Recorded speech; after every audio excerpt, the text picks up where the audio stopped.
ہم اللہ کے منتخب کیے ہوئے لوگ ہیں، ہم پر پابندی کیوں لگائی گئی؟ اللہ کے حکم کو نہیں توڑیں گے۔ بس اللہ نے ہفتے کے دن شکار کرنے والوں کو بندر بنا دیا۔ کیا ہم نے تجھے اللہ کے عذاب سے نہیں ڈرایا تھا؟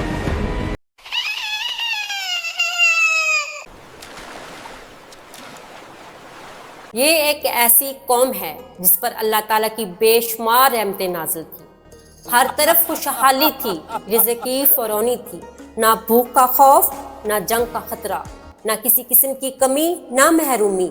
جب بھی کوئی مشکل آتی تو اللہ تعالیٰ اپنی مدد اور نصرت کے ذریعے انہیں سنبھال لیتا تھا۔ امن تھا، سکون تھا، نعمتوں کی بارش تھی، مگر آہستہ آہستہ وہی قوم غرور میں مبتلا ہوگی، اور یہ قوم اللہ کے بہت زیادہ قریب تھی۔ انہوں نے اپنے رب کی عبادت سے منہ موڑ لیا، شکر کی جگہ ناشکری نے لے لی۔ صبح اٹھتے ہی وہ قوم سب بندر بن گئی۔ بسم اللہ الرحمن الرحیم۔ السلام علیکم محترم ناظرین، میں ہوں بشرا نسیم۔ یہ صرف ایک تاریخ ہی نہیں، آج کا آئینہ ہے۔ جب قومیں شکر چھوڑ دیتی ہیں، ظلم کو اختیار کر لیتی ہیں، تو نعمتیں بھی آزمائش بن جاتی ہیں۔ حضرت داؤد علیہ السلام کے زمانے میں بنی اسرائیل کا ایک گروہ سمندر کے کنارے ایک بستی میں آباد تھا۔ اس بستی کا نام آئلہ کہلاتی تھی۔ ہر طرح سے یہ قوم خوشحال تھی، سمندر کی ٹھنڈی ہوا، لوگوں کی چہل پہل، لیکن ان کی روزی روٹی کا بڑا ذریعہ مچھلیاں پکنا تھا۔ تو اللہ تعالیٰ نے ان کی آزمائش کے لیے خاص صورتحال پیدا کی۔ ہفتے کے دن مچھلیاں بڑی کثرت سے سمندر کی سطح پر آ جاتی تھیں۔ یہ لوگ اللہ کے نام سے واقف تھے، اس کے احکام جانتے تھے، لیکن دلوں میں ایک پرانی عادت زندہ تھی۔ یعنی جس دن شکار کرنا منع تھا، اسی دن سب سے زیادہ مچھلیاں آتی تھی۔ یہ ان کے ایمان اور صبر کا امتحان تھا۔ شروع میں کچھ لوگ اللہ کے حکم پر قائم رہے اور صبر کیا، لیکن کچھ لوگ لالچ میں آ گئے۔ انہوں نے سوچا کہ کس طرح قانون کو توڑے بغیر فائدہ اٹھایا جائے۔ ان میں کچھ لوگ ایسے سوچنے لگے کہ ہم اپنا مطلب ہی نکال لیں گے اور اللہ تعالیٰ کے ایمان کو بھی نہ توڑیں گے۔ اللہ تعالیٰ نے انہیں حکم دیا کہ ہفتے کے دن شکار نہیں کرنا، جمعہ سے لے کے اتوار تک جتنا مرضی شکار کر لیا کرو، ایک دن اللہ کی عبادت کے لیے رکھ لو۔ تو صرف اپنی عقل سے کام لے رہے ہیں، ہفتے کے دن تو شکار کیا ہی نہیں۔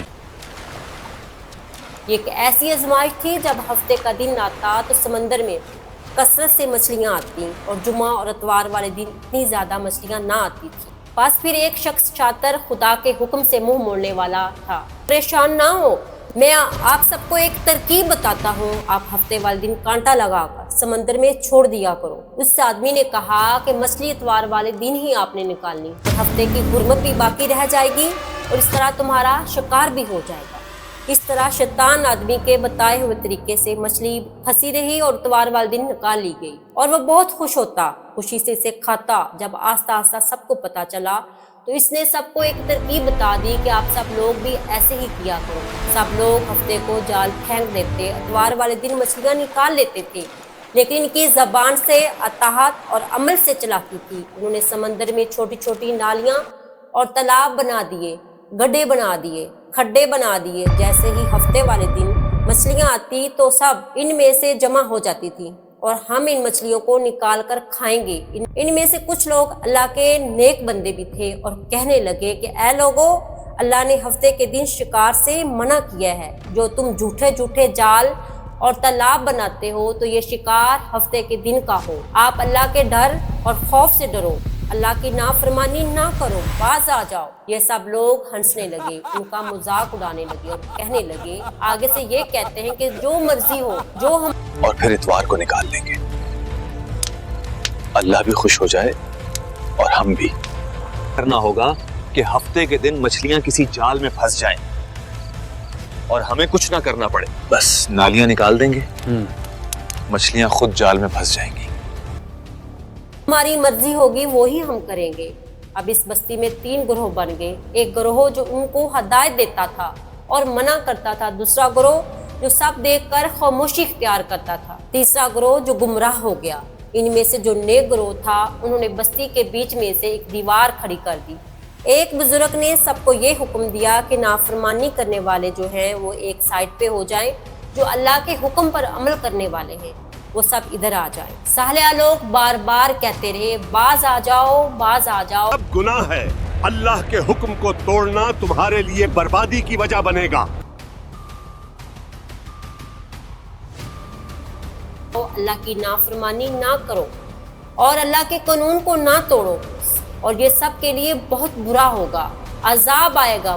وہ گستاخ اور مغرور لوگ نہ مانیں۔ ہم نے کتنی دفعہ سمجھایا، پھر بھی یہ لوگ اپنے گناہ میں اتنے پرعزم ہیں۔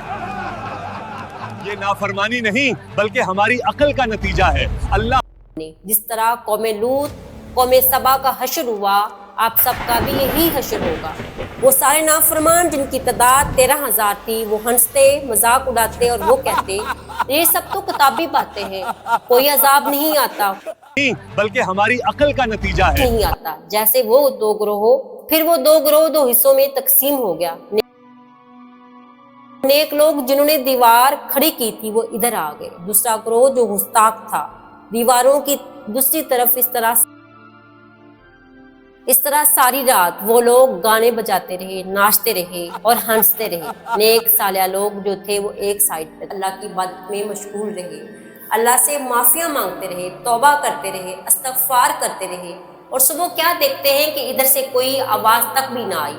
دیوار پر چڑھ کر دیکھنے لگے، وہ ساری قوم بندر کی شکل اختیار کر گئی۔ اللہ اکبر، اللہ اکبر، بندروں کی طرح حرکت کرنے لگے۔ اللہ اکبر۔ وہ صالح لوگ دیواروں پر چڑھ کے دیکھنے لگے، اپنے رشتہ داروں کو شکلوں سے پہچاننے لگے، اور وہ چیخ چیخ کر رونے لگے، اللہ سے معافی مانگنے لگے۔ اللہ کا عذاب بہت ہی زیادہ دردناک ہے۔ جب اللہ کا عذاب آتا ہے تو کوئی بھی نہیں اسے روک سکتا ہے۔ 13,000 لوگ تھے جو بندر بن گئے، وہ تو نہ کھا سکتے تھے نہ پی سکتے تھے، اور وہ زور زور سے چیختے تھے اور دیواروں کے ساتھ ٹکرے مارتے تھے، اور ایک دوسرے کو کچھ کہہ نہیں سکتے تھے۔ یہ کیا ہو گیا، یہ کیا ہو گیا؟ ہم سے اپنے سر پیٹتے تھے، اور وہ اپنے سر زمین پر پیٹتے تھے۔ ایک روایت میں آتا ہے کہ یہ عذاب اتنا شدید تھا، ہر چیز کو وہ توڑنے لگے، 3 دن سے زیادہ وہ زندہ نہیں رہ سکتے۔ ان کا جرم سمندروں سے مچھلیاں پکڑنا ہی نہیں تھا، بلکہ خدا کی نافرمانی کرنی تھی۔ ناظرین کرام، ہمیں یہ سبق ملا ہے اس واقعے سے کہ اللہ کے احکامات کی نافرمانی، ہیلا سازی ہمیشہ نقصان کا سبب بنتی ہے۔ نعمتوں پر غرور، ناشکری قوم کو تباہ کر دیتی ہے۔ برائی کو معمولی سمجھنا، اس میں سب کو شامل کرنا خطرناک ہے۔ اگر حقیقت یہ ہے اللہ سب دیکھ رہا ہے، یہ گناہ کا سلسلہ خود انہیں برباد کر دے گا۔